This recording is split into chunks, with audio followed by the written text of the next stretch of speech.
ధర్మశాస్త్రములో ఉన్నది తూచా తప్పకుండా పాటించే వాళ్ళు పరిసయ్యులు. వీళ్ళు ఏం చేస్తారని చెప్పుకున్నాం, వారానికి 2 సార్లు ఉపవాసం ఉంటారు. ఇంకేం చేస్తారండి, పుదీనా, సోంపు, జీలకర్రలో కూడా దశంభాగం ఇచ్చేవారు. ఈ వ్యక్తి ఏం చేశాడంట, ప్రార్థన చేయడానికి దేవుని యొక్క మందిరానికి వచ్చాడు. వెనకాల ఎవరండి, అతను సుంకరి. అతను ఎలా ఉన్నాడు, ఇతనంతా రిచ్గా లేడు, ఇతనంత ధనవంతుడు కాదు, అతను తక్కువగా మరి పేదవానిగా దేవుని యొక్క మందిరానికి వచ్చాడు. ఏం చేస్తున్నారు, ఇద్దరు ప్రార్థన చేస్తున్నారు. ఇతను ఏమనుకుంటున్నాడు, ప్రభా నేను ఇతనిలాగా లేను, చోరుల్లాగా లేను, అన్యాయస్తుల్లాగా లేను, వ్యభిచారుల్లాగా లేను నాయనా అని చెప్పి ఏం చేస్తున్నాడండి, అతన్ని బోస్టింగ్, అతని గొప్పలు చెప్పుకుంటున్నాడు అనమాట దేవుని దగ్గర. ప్రభా నేను వీళ్ళలాగా లేను, నేను ఈమెలాగా లేను, అతనిలాగా పాపంలో లేను అని చెప్పి ఇతను ఏం చేస్తున్నాడు, బోస్టింగ్ అనమాట. దేవుని దగ్గర చేతులు పైకెత్తి ఏం చేస్తున్నాడు, అతని గొప్పలు, అతని విశ్వాసము, అతని భక్తి గురించి ఎవరికి చెప్తున్నాడండి, దేవునికే చెప్తున్నాడు కదా. మన భక్తి ఎంతో దేవునికి తెలియదండి, తెలుసు కదా. కానీ ఇతను ఏం చేస్తున్నాడు, చాలా స్వనీతిపరుడు అనమాట. సో అతని నీతి అతనికి చాలా గొప్పగా ఉంది. అందుకని ఏం చేస్తున్నాడు, ప్రభా నేను ఎంత గొప్పోడిని, నేను అంత గొప్పోడిని నీకు తెలుసా అన్నట్టు దేవునికే చెప్తూ ఉన్నాడు. సో నెక్స్ట్ సీన్ చూపించమ్మా. సో ఇక్కడ ఈ సుంకర్ ఏం చేస్తున్నాడండి, ప్రార్థన చేస్తున్నాడు. అతను ఎంతగా తగ్గించుకొని ప్రార్థన చేస్తున్నాడో మనం చూస్తూ ఉన్నాం. అయితే ఇతనికి ఏమొచ్చిందండి, తగ్గించుకొని ప్రార్థన చేసుకునే వానికి ఏమొచ్చింది, దేవుని కృప, దేవుని వెలుగు కలిగిందనమాట. మనం మంచిగా ప్రార్థన చేసినప్పుడు మనుషులందరూ ఏమంటారు, చాలా బాగా ప్రార్థన చేశారని అంటారు. కానీ వాటి వల్ల మనకి ఫలితం ఉంటుందండి, ఫలితం ఉండదు. మనం ప్రార్థన చేసామంటే మనకి ఎక్కడి నుంచి రావాలి జవాబు, ప్రభు వారి దగ్గర నుంచి జవాబు రావాలి. ఆయన మనకు కృప ఇవ్వాలి, ఆయన మనకు వెలుగు దయచేయాలి. సో ఈ సుంకరి ఏం పొందాడండి, దేవుని కృప. మరి ఈ పరిసయ్యుడు ఎలా ప్రార్థన చేస్తున్నాడు, అతను ఎంతో గర్వంగా, ఎంతో అహంకారంగా చేతులెత్తి ప్రార్థన చేస్తున్నాడు. అంటే చేతులెత్తి ప్రార్థన చేయకూడదని కాదు, వాక్యములు ఏముంది, నేను చేతులెత్తుట ఎలా ఉంటుందట, సాయంకాల నైవేద్యము. కొన్నిసార్లు మనం చేతులెత్తి ప్రార్థన చేయాలి, కానీ ఇతను ఎలా చేస్తున్నాడు, అందరికీ కనబడాలి, నేను చేస్తున్నది అందరికీ కనబడాలని ఏం చేస్తున్నాడు, గర్వంగా అహంకారంగా 10 మందికి తెలిసేలాగా ఏం చేస్తున్నాడు అండి, అతను ప్రార్థన చేస్తున్నాడు. వీటి వల్ల మనకి ఉపయోగము ఉండదు అని దేవుని యొక్క వాక్యం తెలియచేస్తూ ఉంది. తర్వాత సో ఇక్కడ మనం చూస్తూ ఉన్నాం, ఈ సీన్లో ఇతను ఎలా కూర్చున్నాడండి, దేవుని మందిరంలో ఎలా కూర్చున్నాడు, గర్వంగా అహంకారంగా అతిశయంగా కూర్చున్నాడు అన్నమాట. అందరూ ఏం చేస్తున్నారు, అతన్ని పొగుడుతా ఉన్నారు. అందరూ ఏం చేస్తున్నారు, అతనికి చప్పట్లు కొడుతున్నారు. అలాగే ఈనాడు దేవుని మందిరాల్లో ధనము డబ్బు ఉన్న వాళ్ళకి ఏం కావాలండి, ఏం కావాలి, పొగడ్తలు కావాలి. సో అంటే ఇక్కడ ఈ పరిసయ్యుల్లో ఉన్నది ఏంటండి, తృణీకార స్వభావం గురించి ఇక్కడ ప్రభువారు ఉపమానం చెప్తున్నారు. అంటే తామే నీతిమంతులం అనుకొని ఇతరులను ఏం చేస్తూ ఉంటాం, తృణీకరిస్తూ ఉంటాం. అంటే డబ్బు హోదాని బట్టి వారికి ఏం కావాలి, గొప్పలకు పొగడ్తలు కావాలి. కానీ అలాంటి వాటిని ప్రభువు అంగీకరించరు.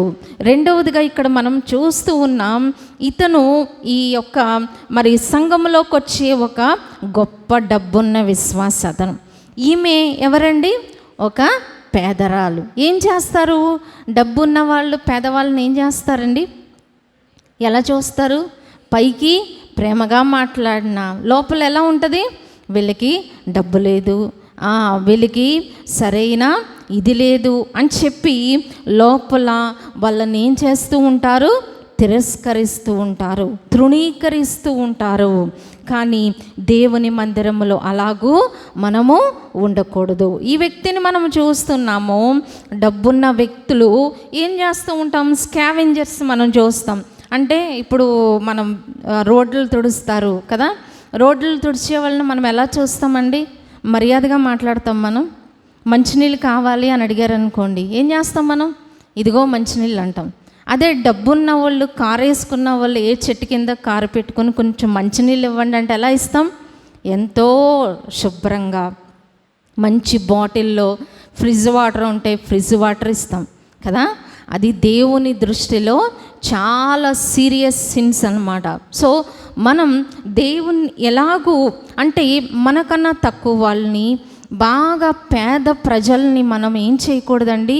తృణీకార స్వభావంతో మనం వారిని చూడకూడదు. అంటే ₹1,00,000 జీతం తెచ్చుకుంటున్న వ్యక్తికి ఎంత గౌరవం ఇస్తామో, నెలకి 10,000 తెచ్చుకొని ఆ యొక్క దీన ఉద్యోగస్తుని కూడా మనం ఎలా చూడాలండి?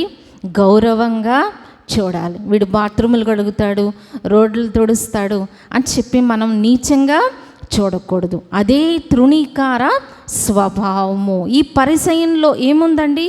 తృణీకార స్వభావం. అంటే నాకు డబ్బు ఉంది, నాకు చాలా ఆస్తిపాస్తులు ఉన్నాయి, నాకు మంచి స్టేటస్ ఉంది, నేను చాలా పరిశుద్ధంగా జీవిస్తున్నాను, ఈ సుంకరలాగా నేను లేను అని అనుకుంటూ ఉన్నాడు అనమాట.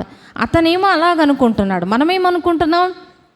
ఆఫ్టర్ ఆల్ ఇతను క్లాస్ 4 ఉద్యోగండి, ఇతను గవర్నమెంట్ ఉద్యోగస్తుడు కాదండి, ఇతనికి ఆస్తి లేదండి అని మనం ఎవరి గురించి కూడా తక్కువగా అనుకోకూడదు. తృణీకార స్వభావం మనలో ఉండకూడదు. ఓకే అండి. సో ఇతన్ని మనం చూస్తూ ఉన్నాము. ఇతను ఏం చేస్తున్నాడండి? డస్ట్బిన్లో ఆహారము తీసుకుంటున్నాడు. ఇలాంటి వాళ్ళని ఎప్పుడైనా చూసారు మీరు? ఏమండి, కుండీల్లో ఆహారం ఏరుకొని తింటూ ఉంటారు. ఎవరినైనా చూసారా? ఈనాటికి మనం చూస్తున్నాం. మనం ఇక్కడ పెళ్ళిళ్ళు జరుగుతాయి కదా, రోటరీ క్లబ్లో పెళ్ళిళ్ళు జరుగుతూ ఉంటాయి. ఒక పక్కన ఏం చేస్తారండి? కొంతమంది వ్యక్తులు ఆ విధంగా తింటూ ఉంటారు. మరి వారిని మనం ఎలా చూస్తున్నాం? ఏ చూపు అంటే తృణీకార స్వభావం ఎక్కడ కనిపిస్తుందండి? చూపులో కనిపిస్తూ ఉంటుంది. సో అతను తింటూ ఉన్నాడు. అతను తింటూ ఉన్నప్పుడు అతను చూడండి ఏమనుకుంటున్నాడు అతను? నాకు చాలా మంచి బట్టలు ఉన్నాయి కదా, నా స్థితి చాలా బాగుంది కదా, ఇతను చెత్త కుండీలో చెత్తది తింటున్నాడు కదా అనే హీన స్వభావం. పైకి మనుషులు గమనించకపోయినా హృదయ రహస్యాలు ఎరిగిన దేవుడు ఏం చేస్తాడు? మనలో వచ్చే ఈ ఆలోచనలన్నీ దేవుడు చూచేవారై ఉన్నారు. కాబట్టి పరిశీలనగా మనము ఉండకూడదు. చూడండి, ఇక్కడ సంఘంలో వ్యక్తులను మనం చూస్తున్నాం, బయట వ్యక్తులను కాదు, ఇక్కడ సంఘంలో జరిగే విషయాలు మనం చూస్తూ ఉన్నాం. ఇతను ఒక డబ్బున్న ఉద్యోగస్తుడు, అతను ఒక నిరుపేద విశ్వాసి. సో అతను కష్టం కొలిది అతను ప్రార్థన చేసుకుంటూ ఉన్నాడు. అతన్ని అందరూ ఏం చేస్తున్నారండి? నవ్వులాటగా చూస్తూ ఉన్నారు. ఈనాడు కూడా జరిగేది అదే. పేదవారు, బీదలు కష్టములో ఉన్నప్పుడు డబ్బున్నవారు ఏం చేస్తారండి? గేలి చేస్తూ ఉంటారు. అంటే మనం పైకి మాట్లాడుకోక్కర్లే, లోపల మనలోకి వచ్చి ఆమె చూడు ఎలా ప్రార్థన చేస్తుందో, ఇతను చూడు ఎలా ప్రార్థన చేస్తున్నాడో అని మనం మాట్లాడుకుని రహస్యముగా మనలో వచ్చే ఆలోచనలే ఏంటంటే అవి తృణీకార స్వభావము. సో ఇతను అలాగే మనం చూస్తూ ఉన్నాం. ఈ పేద స్త్రీ ఏం చేస్తుందండి? మందిరంలో ప్రార్థన చేస్తూ ఉంది. మరి ఆ డబ్బున్న వ్యక్తి ఏం చేస్తున్నాడు? ఆమెను కూడా అట్లీస్ట్ ఆమె యొక్క వస్త్రాలు తగులుతాయేమో అని చెప్పి దూరముగా వెళ్ళిపోతూ ఉన్నాడు. సో మనం ఇతర విశ్వాసులను, మనకన్నా తక్కువ స్థాయిలో ఉన్న విశ్వాసులను మనం ఏ విధంగా ట్రీట్ చేస్తూ ఉన్నాం, ఏ విధంగా వారిని మరి గౌరవిస్తూ ఉన్నాం అనేది చాలా ప్రాముఖ్యమైన అంశము. సో ఇక్కడ మనకు ఒక ఎగ్జాంపుల్ తెలుసు. బైబిల్ గ్రంథంలో ఒక రాజుగారు, ఆయన ఎవరండి? దావీదు గారికి దేవుడు అంటే చాలా ఇష్టం. మందసము తీసుకొచ్చినప్పుడు ఆయనకి సంతోషం వచ్చేసిందంట. ఇప్పుడు సన్నీకి ఏదన్నా ఇష్టమైంది కొన్నామనుకోండి, ముందు ఏం చేస్తాడు? డ్యాన్స్ వేస్తాడు అనమాట. పిల్లలందరూ అంతే కదా. ఇప్పుడు అభిదాకి ఒక పెద్ద చాక్లెట్ ఇచ్చామనుకోండి, ఏం చేస్తుంది? కాసేపు గొంతులు వేస్తుంది. అలాగే మరి ఈ దావీదు గారికి దేవుడన్నా, దేవుని మందిరం అన్నా, ఆయన సన్నిధి అన్నా చాలా ఇష్టం అన్నమాట. సో మందసాన్ని తీసుకొస్తున్నారంట. తీసుకొస్తూ ఉంటే దావీదు గారికి ఏమైందండి? చాలా సంతోషం వచ్చేసిందనమాట. వచ్చేసి ఆయన ఏం చేస్తున్నారు? అక్కడ నాట్యం ఆడుతూ ఉన్నారు. సో ఈయన రాజుగారు నాట్యం ఆడుతూ ఉంటే రాణిగారికి ఎలా ఉంటుంది చెప్పండి? రాజుగారు నాట్యం ఆడుతూ ఉంటే రాణిగారికి ఎలా ఉంటుంది చెప్పాలి? ఎలా ఉంటుంది? చాలా చిన్నతనంగా ఉంటుంది కదా. ఎందుకంటే రాజుగారు అంటే అందరూ చూస్తూ ఉంటారు. సో ఇక్కడ ఈ యొక్క దావీదు దేవుని బట్టి సంతోషిస్తూ ఉంటే భార్య మీకాలకి ఏమొచ్చిందంట? కోపం వచ్చేసిందంట. కోపం వచ్చేసి ఎలా చూస్తుంది? అతన్ని అసహించుకుంది అని దేవుని యొక్క వాక్యంలో ఉంది. సో ఆమె ఏం చేసింది? ఏంటి వచ్చాక తిడతాది అనమాట. నువ్వు రాజువా, నీ స్థితి ఏంటో నువ్వు మర్చిపోయి ఒక పనివాడిలాగా నువ్వు నాట్యం చేస్తావా అని అతన్ని ఆమె తృణీకరించింది. కానీ ఆ తృణీకార ఫలితం ఏంటండి? ఎవరికన్నా తెలుసా? పిల్లలు పుట్టలేదంట. మరణము వరకు మీకాలుకి సంతానము లేదు. అంటే ఆ శిక్ష ఎవరిచ్చారు? దేవుడు ఇచ్చారు. ఎందుకు ఇచ్చారండి? తన భర్త అంటే ఇక్కడ తను ఎందును బట్టి నాట్యం ఆడాడు? దేవుణ్ణి బట్టి నాట్యం ఆడాడు. మరి భార్య భర్తనే కదండి. భర్తని భార్య ఎన్నో మాటలు అనుకుంటాం, కోపం వస్తే ఎన్నైనా అనుకుంటాం కదా. అనకూడని మాటలు కూడా కోపంలో వస్తూ ఉంటాయి, తర్వాత బాధపడుతూ ఉంటాం. అలాగే మరి భర్తను భార్య అన్నా హీనంగా చూస్తే దేవుడు దాన్ని సహించలేరు. మరి దావీదు భార్యే కదా అని దేవుడు తక్కువగా దాన్ని చూడకుండా ఉన్నారండి? చూచారు. అది కూడా తన భర్తను తృణీకరించిన, తన భర్తను అసహించుకున్న, తను దేవుని బట్టి నాట్యమాడాడు కాబట్టి ఏం చేశారండి? ఆ మీకాలుకు దేవుడు పనిష్మెంట్ ఇచ్చారనమాట. అంటే భార్యను భర్త అంటేనే ఊరుకోలేనప్పుడు, భర్తను భార్య అంటేనే ఊరుకోలేనప్పుడు విశ్వాసంగా మనం ఎంత జాగ్రత్తగా ఉండాలండి? ఎవరిని మనము హీనపరచకూడదు, ఎవరిని మనము తృణీకరించకూడదు. సంఘములో విశ్వాసుల గుంపులో ఉన్న మనము ఇలాంటివి విషయాల్లో చాలా కేర్ఫుల్గా ఉండాలి. మనం డబ్బున్న వారినే కాదు, బీదలను, విధవల ఆండ్రను ఏం చేయాలండి? బాగా తక్కువ స్థాయిలో ఉన్న వారిని మనం ఎప్పుడు కూడా ఏం చేయాలండి? గౌరవించాలి. డబ్బున్న వాళ్ళని పలకరిస్తాం, కానీ మొట్టమొదటి మనం ఎవరిని పలకరించాలండి? దీనులను పలకరించాలి. మన బిడ్డలకు కూడా అదే నేర్పించాలి. ఎవరైతే తక్కువ స్థాయిలో ఉంటారో వారిని ప్రేమించడం, వారిని ఆదరించడం, వారిని గౌరవించడం, వారిని పలకరించడం, ఇవి మన బిడ్డలకు కూడా మనము నేర్పించుకోవాలి. అదే తృణీకార స్వభావము. సో ఈ వ్యక్తిని మనం చూస్తూ ఉన్నాం. అతను ఏం తింటున్నాడండి? రకరకాల వెరైటీస్. ధనవంతుడు లాజరు గురించి మనకి తెలుసు. ధనవంతుడు ఏం చేస్తున్నాడండి?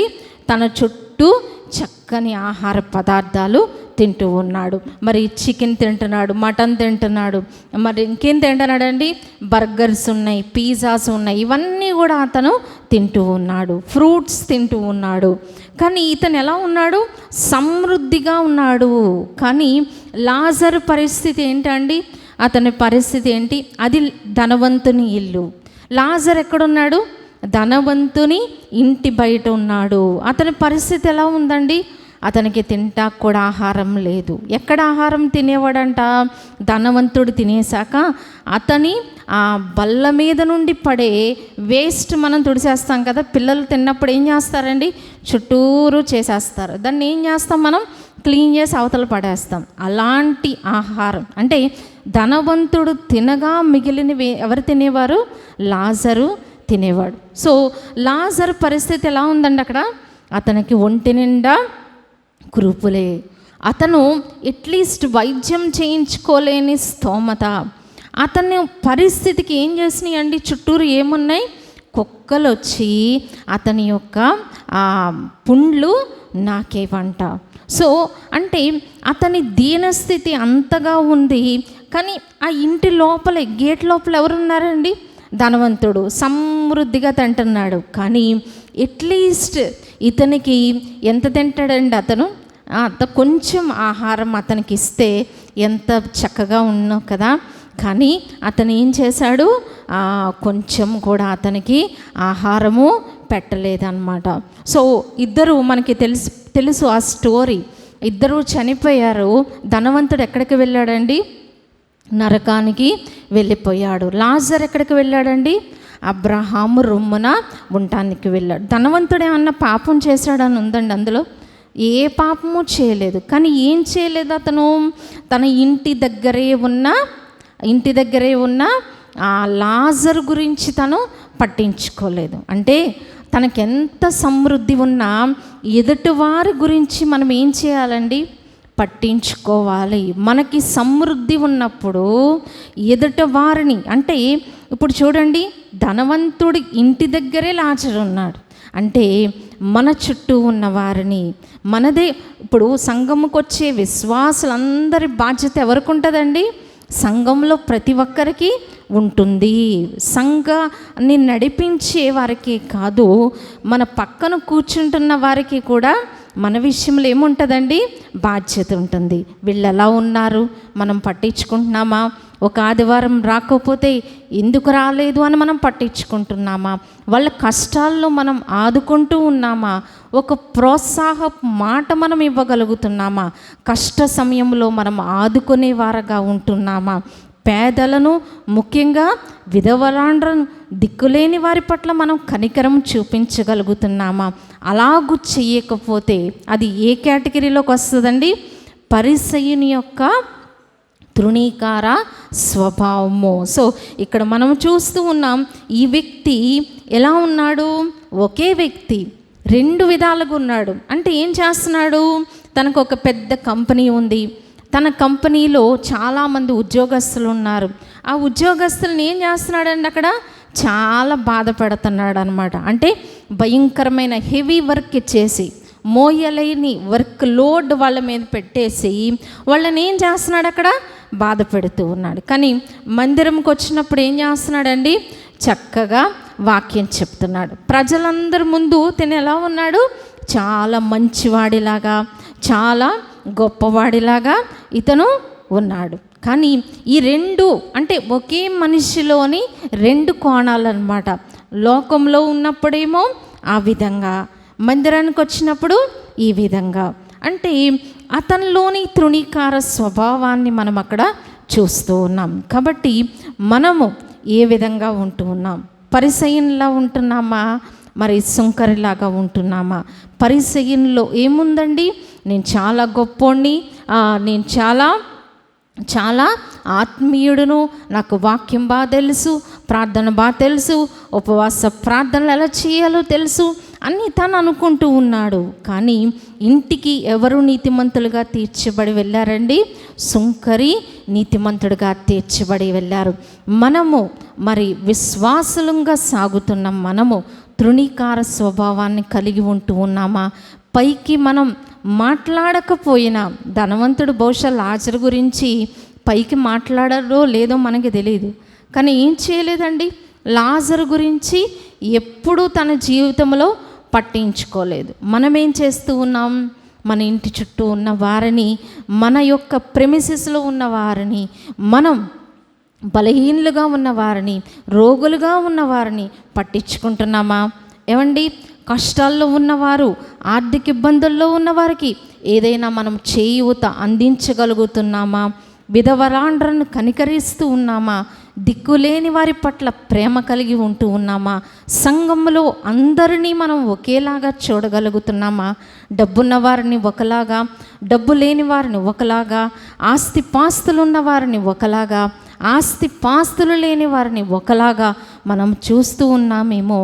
ఒకవేళ అలాగూ చేస్తే మనము ఏ కేటగిరీలో ఉంటామండి? పరిసయ్యుని యొక్క వంతులో ఉంటాం. పరిసయ్యుడు ఏమనుకుంటున్నాడు? నాకు అంత డబ్బు ఉంది, ఇంత డబ్బు ఉంది, నేను దశంభాగం తీస్తున్నాను, ఉపవాసం ఉంటున్నాను, అన్నీ చేస్తున్నాను అనుకున్నాడు. కానీ దేవుని దృష్టిలో అది యోగ్యమైనది కాదు. కానీ మనము కూడా సుంకరి వలె మనలను మనం తగ్గించుకుంటూ, మరి పాపినైనా ప్రభువా నేను ఆ మందిరంలోనికి కూడా రావడానికి నాకు అర్హత లేదు అనుకున్నాడు. అంటే మనం కూడా ఎలాంటి ప్రార్థనలు చేయాలండి?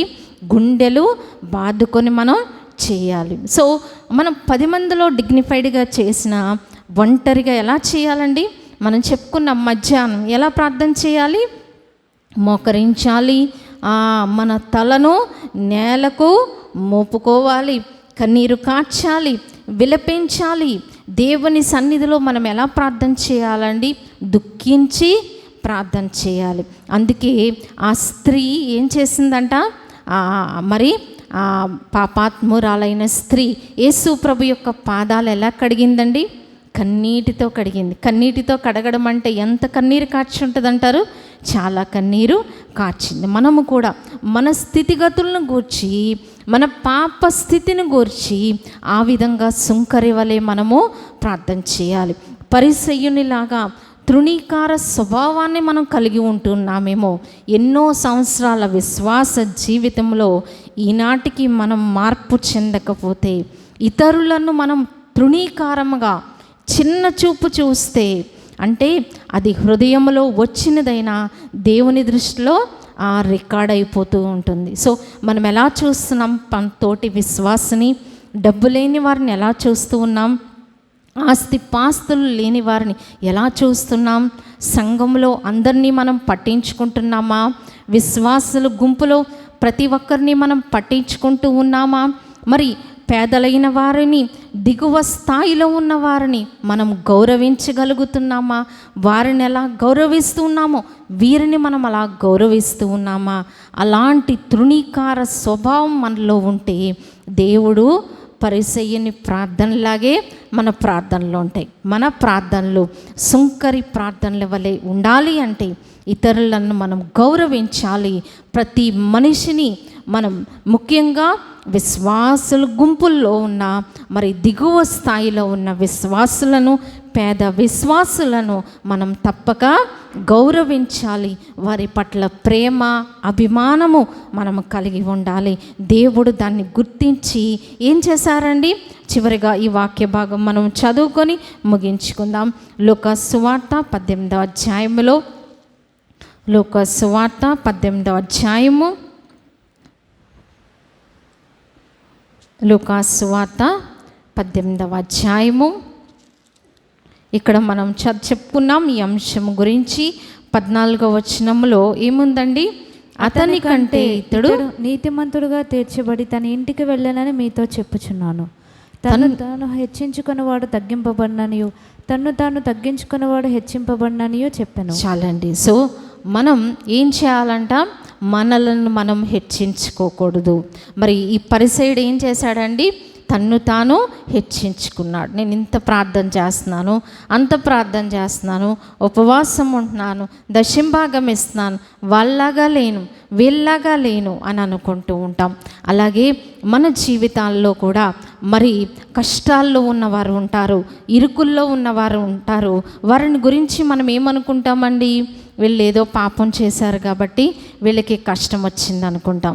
ఎవరు ఏ పరిస్థితుల్లో ఉంటారో మనకి తెలియదు. సో ఒక్కొక్క కుటుంబానికి ఒక్కొక్క రకమైన సమస్యలు ఉంటూ ఉంటాయి. మరి ఒక పుస్తకంలో నేను చదివాను, ఒక 20 సంవత్సరాల ఒక వ్యక్తి ఉన్నాడంట. 20 సంవత్సరాలు వ్యక్తి అంటే ఇంటరు, డిగ్రీ చదివే వ్యక్తి. ఆ వ్యక్తి తన తండ్రితో కలిసి ఒక ట్రైన్లో వెళ్తున్నాడంట. ట్రైన్లో వెళ్తూ ఉన్నప్పుడు అతను ఏం చేస్తున్నాడంట? ఆ ట్రైన్లో కూర్చొని ఉన్నప్పుడు అందరూ కూర్చొని ఉన్నారు, తండ్రి కొడుకులు యువతలు కూర్చున్నారు. అతను ఆ ట్రైన్ వెళ్ళిపోతుంటే అంటున్నాడంట, నాన్న ఆ చెట్టు చూడు ఎంత బాగుందో అంటున్నాడంట. ఈ తండ్రికి సంతోషం కలుగుతుంది. ఇంకా కొంచెం ఎదరికి వెళ్ళేసరికి, నాన్న అది చూడు ఎలా ఉందో, ఈ నది చూడు ఎలా ఉందో, ఈ చెట్లు చూడు ఎలా ఉన్నాయో, అదిగో ఆ మనుషులు చూడు ఎలా ఉన్నాయో అని ఈ ప్రయాణం అంతటిలో ఏం చేస్తున్నాడంట, ఈ 20 సంవత్సరాల వ్యక్తి ఈ తండ్రితో చెప్తానే ఉన్నాడంట. ఈ తండ్రి సంతోషిస్తానే ఉన్నాడంట. మరి ఇలాగ జరుగుతూ ఉంటే చుట్టూ ఉన్న వాళ్ళకి చాలా కోపం వచ్చిందంట. ఏంటండి, ఇతని వయసు ఏంటి, ఇతని మాటలు ఏంటి, 20 సంవత్సరాల వ్యక్తి ఇలా మాట్లాడడం మాకు చాలా డిస్టర్బెన్స్గా ఉంది అన్నారంట. అప్పుడు ఆ తండ్రి కన్నీటితో చెప్పాడంట, ఈ బిడ్డ పుట్టుక గుడ్డివాడు. అతనికి ఏం చేస్తున్నాడంట, అప్పుడే ఆపరేషన్ చేయించిన తర్వాత అతని కళ్ళుకి ఏమొచ్చిందండి, చూపు వచ్చింది. ఆ చూపు కలిగిన వ్యక్తి 20 సంవత్సరాల తర్వాత మొట్టమొదటిగా ఈ లోకాన్ని చూచాడు కాబట్టి అతనికి ఏమొచ్చింది, సంతోషం వచ్చి తన తండ్రితో చెప్పుకుంటూ ఉన్నాడు అని చెప్పి ఆ తండ్రి ఏడ్చాడంట. సో మన జీవితంలో ఎదుటివారు ఏ పరిస్థితుల్లో ఉంటారో మనకి తెలియదు. మనం ఏం చేస్తూ ఉంటాం, వాళ్ళ యొక్క పరిస్థితులను బట్టి, వాళ్ళ యొక్క కష్టాలను బట్టి, వాళ్ళ యొక్క స్థితిగతులను బట్టి మనం లోపల ఏం చేస్తూ ఉంటాం, తృణీకరిస్తూ ఉంటాం, తక్కువగా మాట్లాడుతూ ఉంటాం, తక్కువగా చూస్తూ ఉంటాం. కానీ ఎవరి జీవితంలో ఎంత కన్నీరు ఉందో ఎవరికి తెలుస్తుందండి, దేవునికి అనుభవించిన వారికే తెలుస్తూ ఉంటుంది. మన పరిస్థితులు బాగానే ఉన్నాయి, మన జీవితాలు బాగానే ఉన్నాయి, మన బాల్యం బాగానే గడిచిపోయింది, మన యవ్వనం బాగానే గడిచిపోయింది, మన కుటుంబ జీవితాలు చాలా సంతోషంగా ఉన్నాయి. మరి అలాగూ లేని వారి పరిస్థితి ఏంటండి, ఏమనుకుంటాం, వీళ్ళకి అది లేదు, వీళ్ళకి ఇది లేదు అని అనుకుంటూ ఉంటాం. కానీ ఎవరు ఏ స్థితిలో నుంచి ఎలాంటి కష్టాల్లో నుంచి వస్తారో మనకి తెలియదు. చాలాసార్లు మనం కూడా ఏం చేస్తూ ఉంటాం, మనకున్న వాటిని బట్టి, మన బ్యాక్గ్రౌండ్ ఏమండి, మన బ్యాక్గ్రౌండ్ని బట్టి, మన తల్లిదండ్రులను బట్టి, మన తాత ముత్తాతలు వాళ్ళు చాలా గొప్పవారను, వాళ్ళు చాలా విశ్వాసులను, పుట్టుక క్రైస్తవులు మనం ఏం చేస్తూ ఉంటాం, మనం అతిశయిస్తూ ఉంటాం. కానీ వాక్యములో ఉంది, ఇట్టి అతిశయమంతయు చెడ్డది. సో ఇలాంటి అతిశయాల వలన, ఇలాంటి డంబముల వలన, ఇలాంటి తృణీకార స్వభావం వలన పరిసయ్యుని వలె మన ప్రార్థన దేవుని సన్నిధికి చేరదు.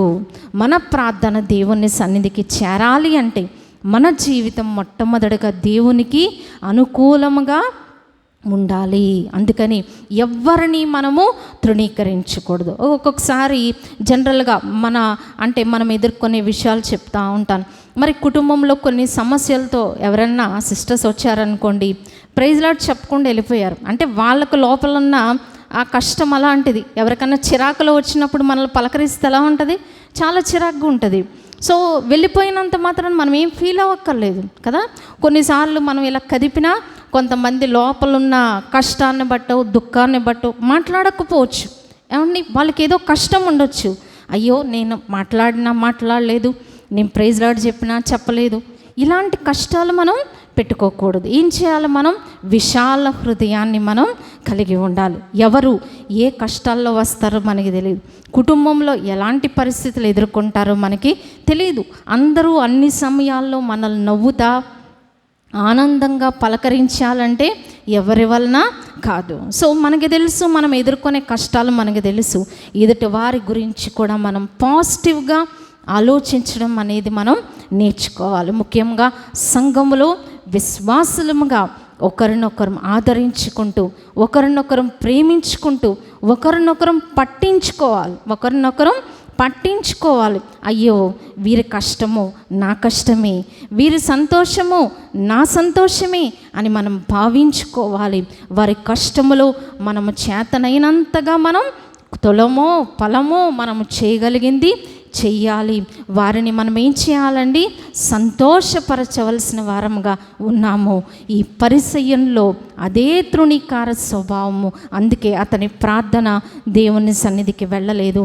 అతను నీతిమంతుడుగా తీర్చబడకుండా, ఎవరు ఎక్కువ నీతిమంతుడుగా తీర్చబడ్డారట, సుంకరి. సో మనల్ని మనం తగ్గించుకుందాం, ఎవరిని మనం తక్కువ చేయొద్దు, ఎవరిని మనలను హీనపరచవద్దు. మీ కాళ్ళను చూచాము, భర్తను హీనపరిచిన దేవుడు ఊరుకోలేదు. మరి లాజరును కనికరించినందున ధనవంతుణ్ణి దేవుడు స్పేర్ చేయలేదు. మనము మరి ఇంత వాక్యాలు వింటున్న మనము దేవుని సన్నిధిలో పరిసయ్యునిలాగా ఉన్నామా, సుంకరిలా ఉన్నామా? ఈ 40 దినములలో సిలువ ధ్యానముల ద్వారా మన జీవితాలను మార్చుకునే అవకాశాన్ని దేవుడు మనకి ఇచ్చి ఉన్నారు. కాబట్టి దీన్ని మనం సద్వినియోగం చేసుకుందాం. ప్రభు అట్టి కృపలు మనందరికీ దయచేయనుగాక. ఆమేన్. దయగల మా తండ్రి, విన్న మాటలు మాలో ఫలింప చేయమని, దుష్టుడెత్తుకొని పోకుండా భద్రపరచమని యేసు నామమున ప్రార్థించి వేడుకొంచున్నాం తండ్రి. ఆమేన్. కొన్ని నిమిషాలు ప్రార్థన చేసుకొని మనం ముగించుకుందామండి. విన్న మాటలు మనం జ్ఞాపకం చేసుకుందాం.